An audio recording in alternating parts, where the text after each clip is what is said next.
And there is this desire, appetite, we know moral, we have a little bit gone into it. What is desire? Because I see something and immediately I must have it. A gown, a coat, a tie, the feeling of possession, the urge to acquire, the urge to experience, the urge to offer an act that will give me tremendous satisfaction. The satisfaction might be the acquiring a tie, or a coat, or sleeping with a woman, or acquiring. Now, behind that, isn't there, sir, this desire? I might desire a house, and another might desire a car, another might desire to have intellectual knowledge, another might desire a God, or enlightenment. They're all the same. The objects vary, but the desire is the same. One I call the noble, the other I call it ignoble, worldly, stupid. But the desire behind it. So what is desire? How does it come about that this very strong desire is born, is cultured? You follow? What is desire? How does it take place in each one of us? If I've understood you, you've made a distinction between, on the one hand, appetite associated with natural hunger, that sort of desire, and now we're talking about desire, which sometimes gets the name artificial. I don't know whether you'd want to call it that, but sometimes... Desire. I might desire, but I want... The objects vary, sir, don't they? Yes, the objects vary. Objects of desire vary according to each individual, each tendency and idiosyncrasy or conditioning and so on. Desire for that and that and that. But I want to find out what is desire. How does it come about? I think it's fairly clear that. You see, sir, Do you mean a sense of absence? No. I'm asking, what is desire? How does it come? One would have to ask himself. Yes, I'm asking you, how does it come about that there is this strong desire for or against desire itself? I think it's clear.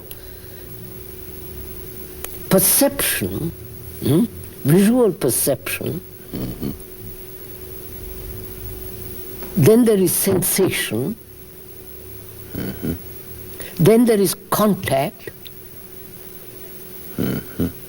and desire comes out of it. That's the process, isn't it? Oh, yes. I'm quite clear now what you're saying. I've been listening very hard. Perceptions, yes.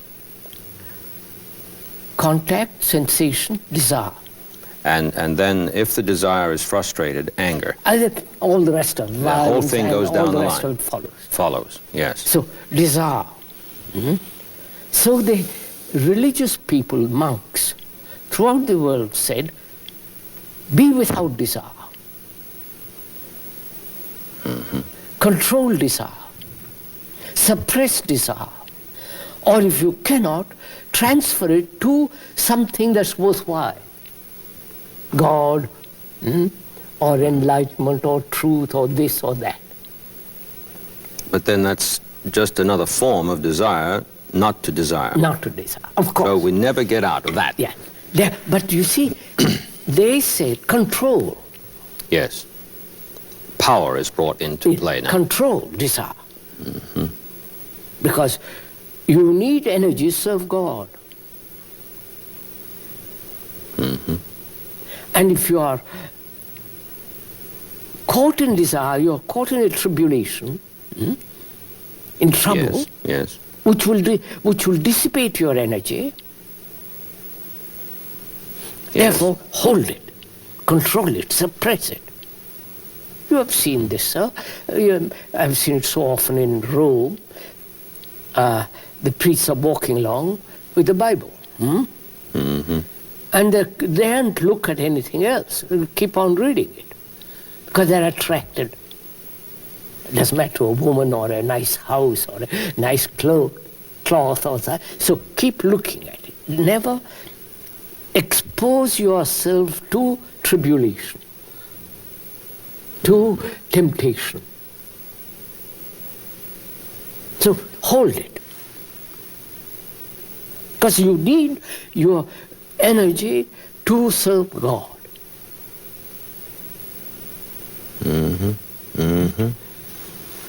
So desire comes about through perceptions, visual perception, contact, sensation, desire. That's the process of it. And then there's the whole backlog of memory of that in the past to reinforce it. Yes. Yes. Yes. I was taken with what you just said. Here's this book that's already outside me. Yes. It's really no more than what they put on horses when they run a race. Blinkers. Yes. Blinkers. The Bible becomes a blinker. Bible. The blinking Bible. Yes. I follow that. But the thing that caught me was never quietly looking at it. No, that's it, sir. The desire itself. Yes. I walked once behind a group of monks in India, and they were very serious monks. The elderly monk with his disciples around him, they were walking up a hill, and I followed them. They never once looked at the beauty of the sky, the blue, the extraordinary blue of the sky in the mountains, and the blue light of grass and the trees and the birds and the water. Never once looked around. They were concerned, and they had bent their head down, and they were repeating something, which I happen to know in Sanskrit, and going along, totally unaware of nature, totally unaware of the passers-by, because their whole life has been spent in controlling desire and concentrating on what they thought is the way to reality. So desire there acted as a repressive, limiting process. Of course. Yeah. Because they were frightened. If I look, there might be a woman. I might be tempted. And cut it. So, we see what desire is, and we see what appetite is. They're similar. Yes. Would you say appetite was a specific focus of desire? Yes, put it that way. Yes. All right. But they're both go together. Oh, yes. They're not two different words for the same thing. Now, a problem arises. Need there be a control of desire at all?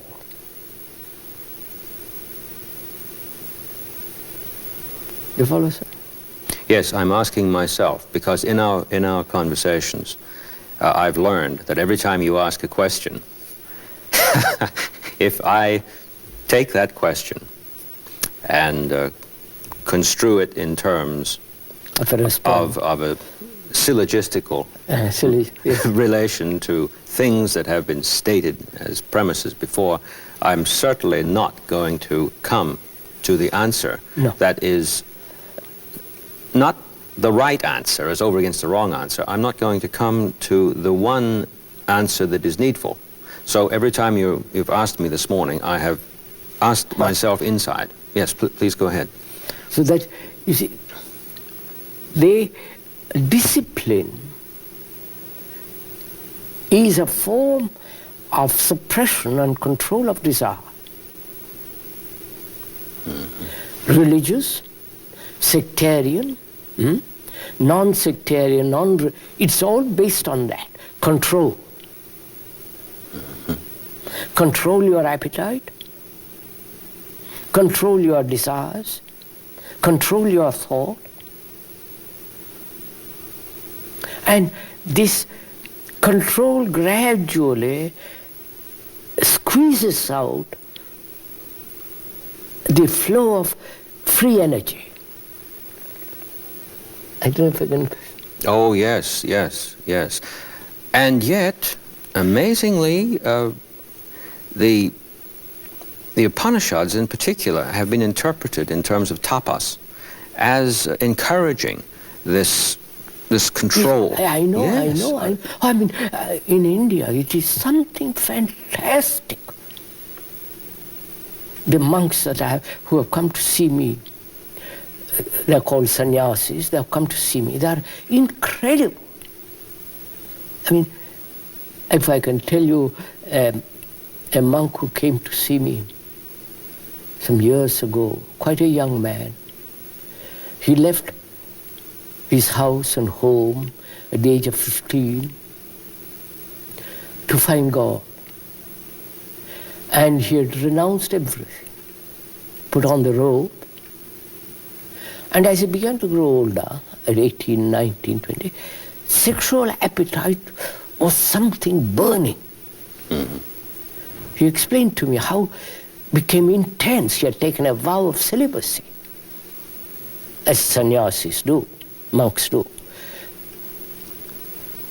And he said, day after day, in my dreams, in my walk, in my going to house, begging, this thing was becoming so like a fire. Do you know what he did to control it? No. What did he do? He had it operated. Oh, for heaven's sake. Is that a fact?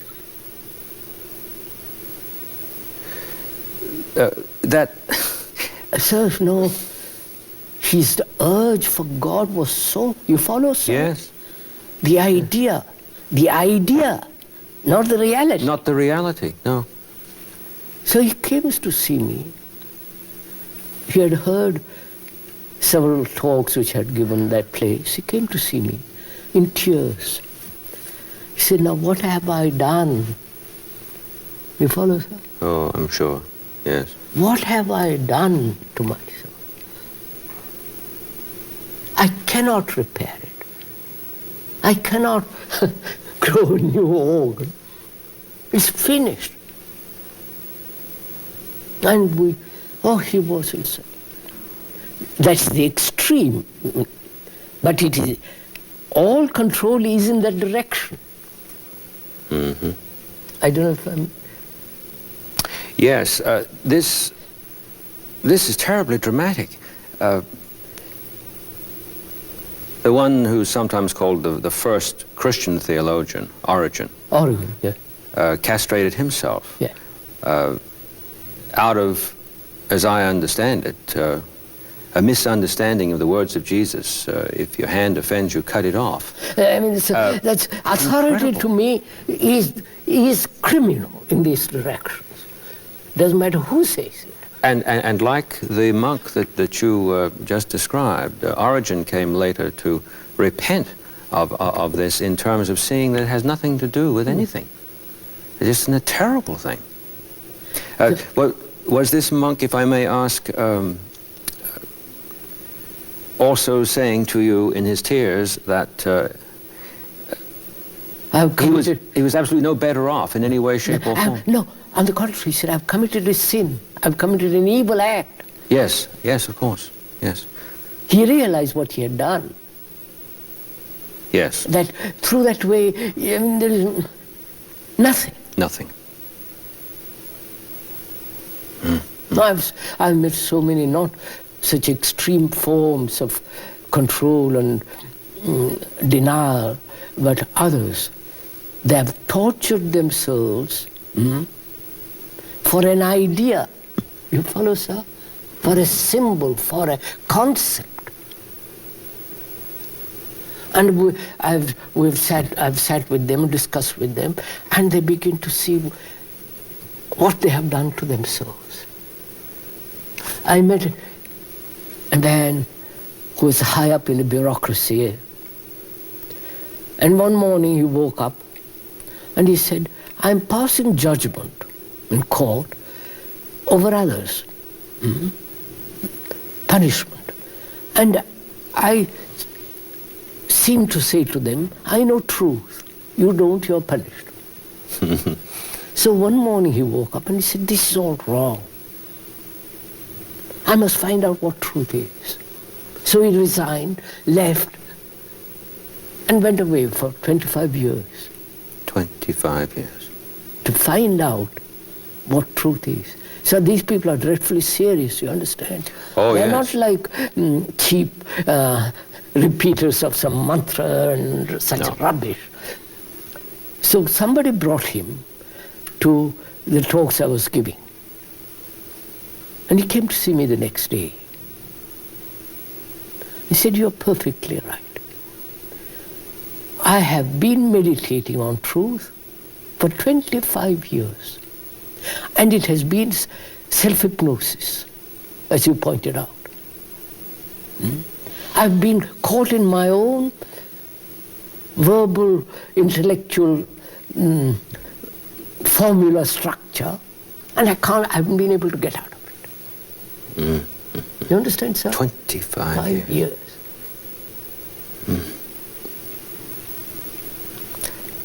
It's a very moving story. And to admit that is wrong, it needs courage, needs perception. Exactly. Not courage, perception. So, now that's seeing all this, sir. The permissiveness on one side, the reaction to Victorian way of life,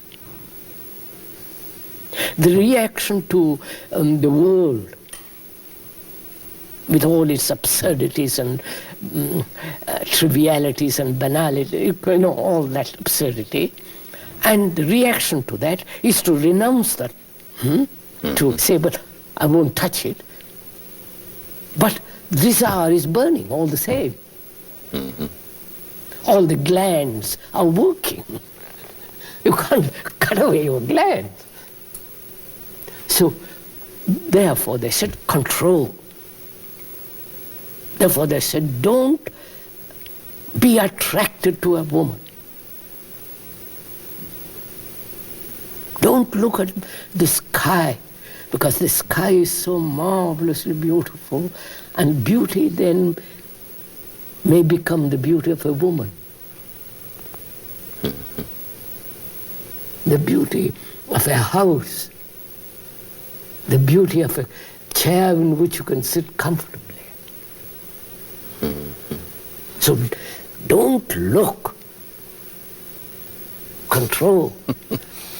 It, you follow, sir? I do. The permissiveness, the reaction to restrained control, the pursuit of an idea as God, and for that control, desire. And I met a man again. He left his house at the age of 20. He's really quite extraordinary chap he was.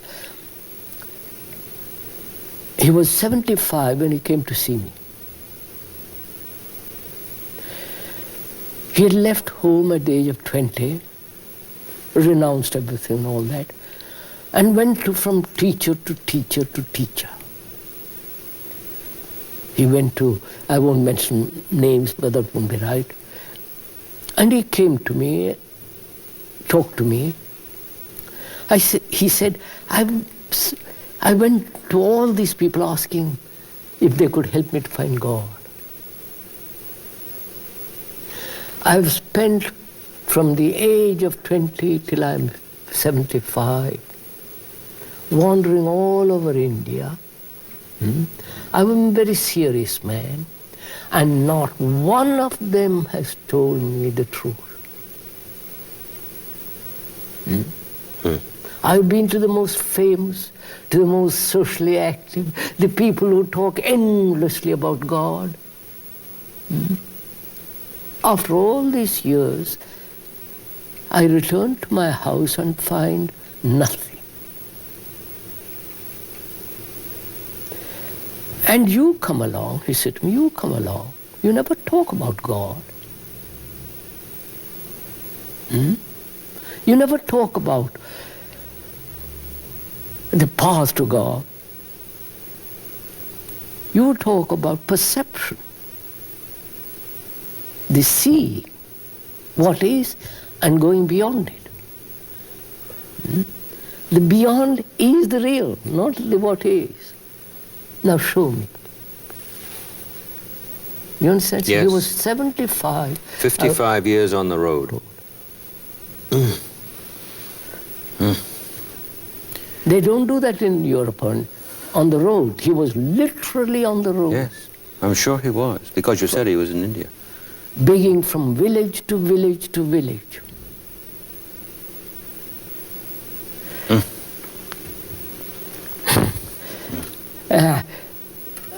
When he told me, I was so moved, tears almost, to spend a whole lifetime, as they do in business world.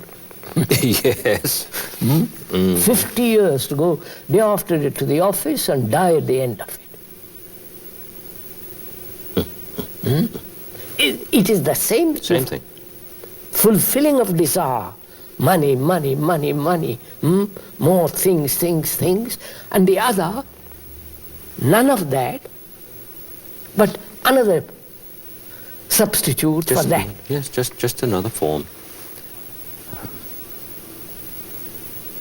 So, looking at all this, it is dreadful what human beings have done to themselves and to others. Seeing all that, one inevitably asks the question, how to live with desire? You can't help it, desire is there. The moment I see something, a beautiful flower, the admiration, the love of it, the smell of it, the beauty of the petal, the quality of the flower and so on, the enjoyment. One asks, is it possible to live without any control whatsoever?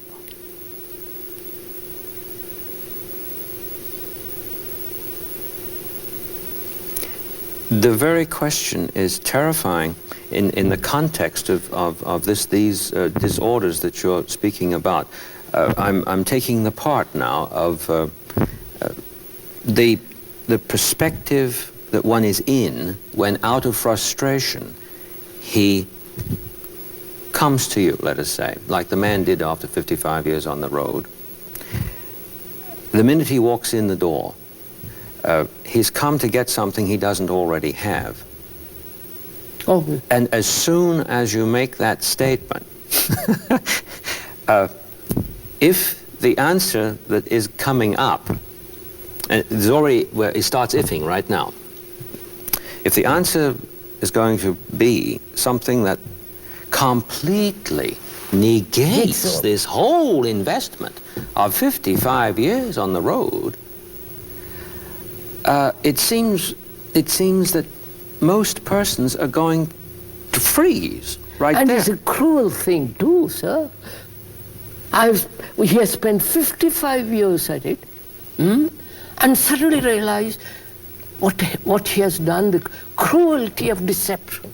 You follow? Oh, yes. Self-deception, deception of of tradition. You follow? Of all the teachers who have said control, control, control. And he comes and says, and you say to him, what place is control?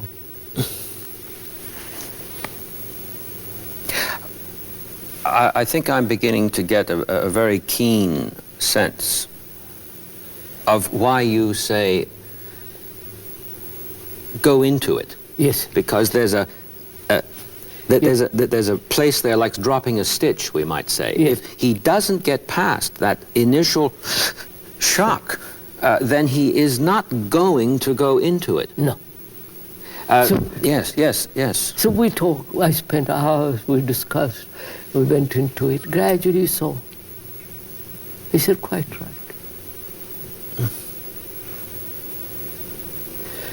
So, sir, unless we understand the nature and the structure of appetite and desire, which are more or less same, we cannot understand very deeply pleasure.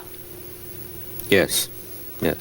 I see why you've been good enough to lay this foundation before we get to the opposite side of the coin.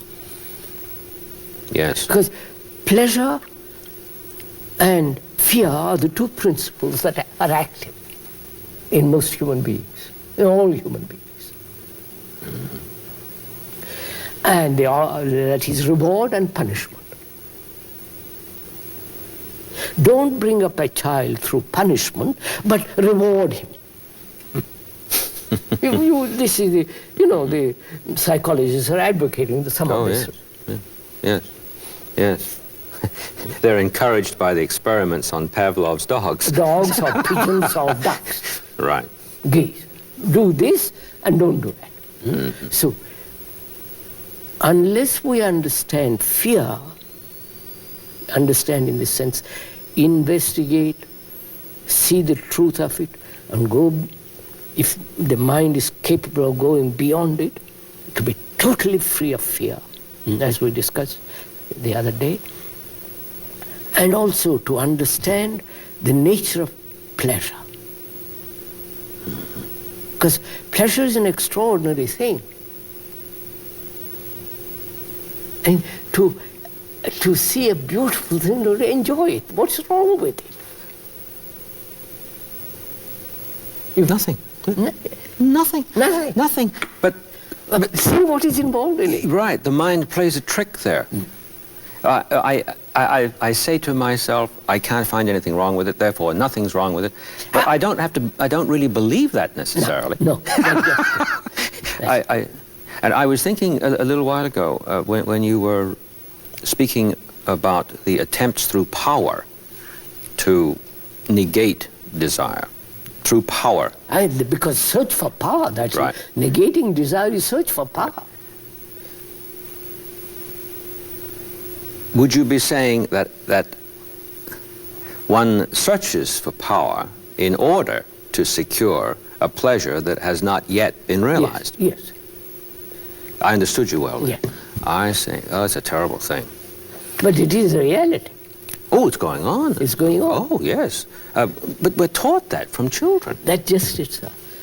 So, pick up any magazine, the advertisements, the half-naked ladies, women, and so on, so on.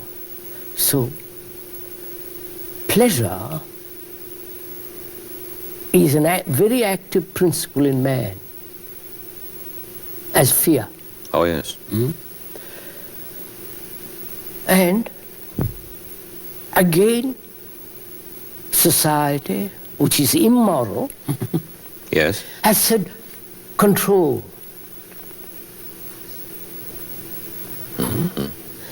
One side, religious side is control, and commercialism says don't control, enjoy, buy, sell. You follow?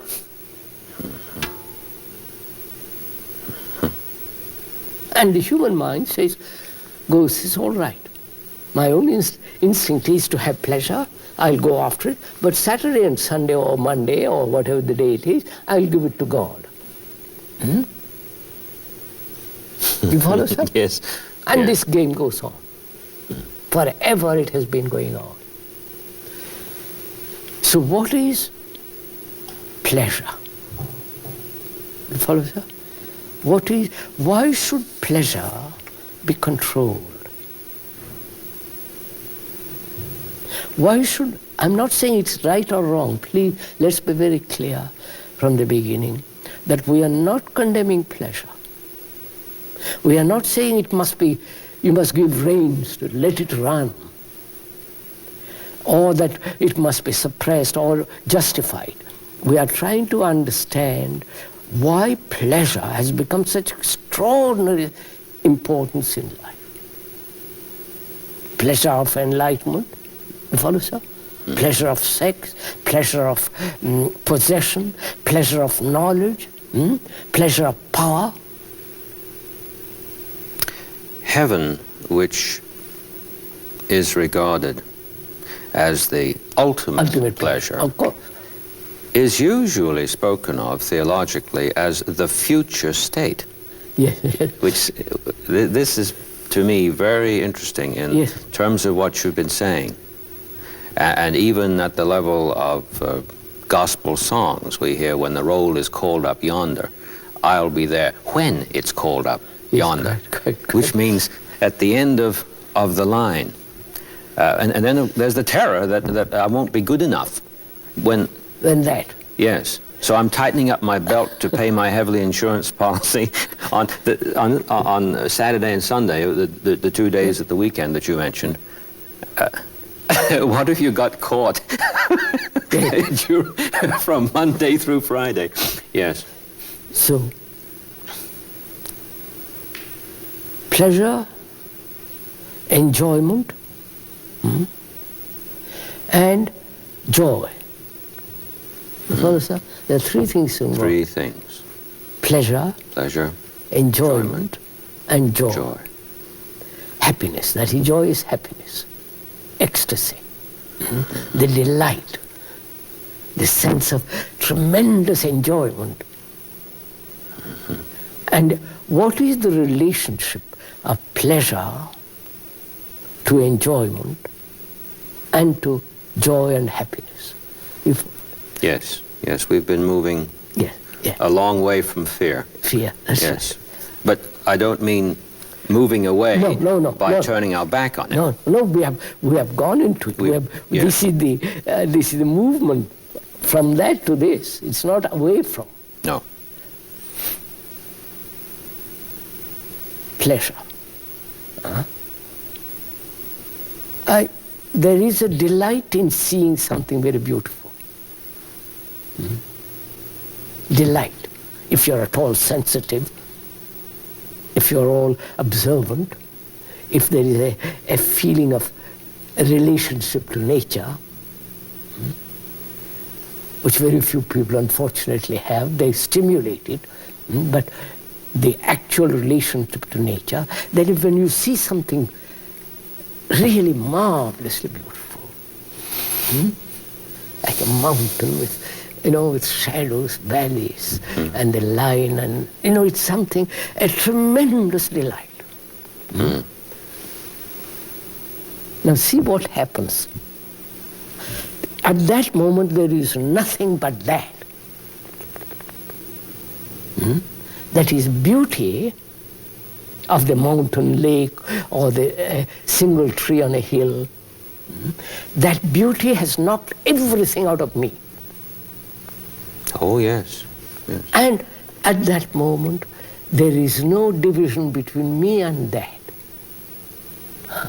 There is a sense of great purity and enjoyment.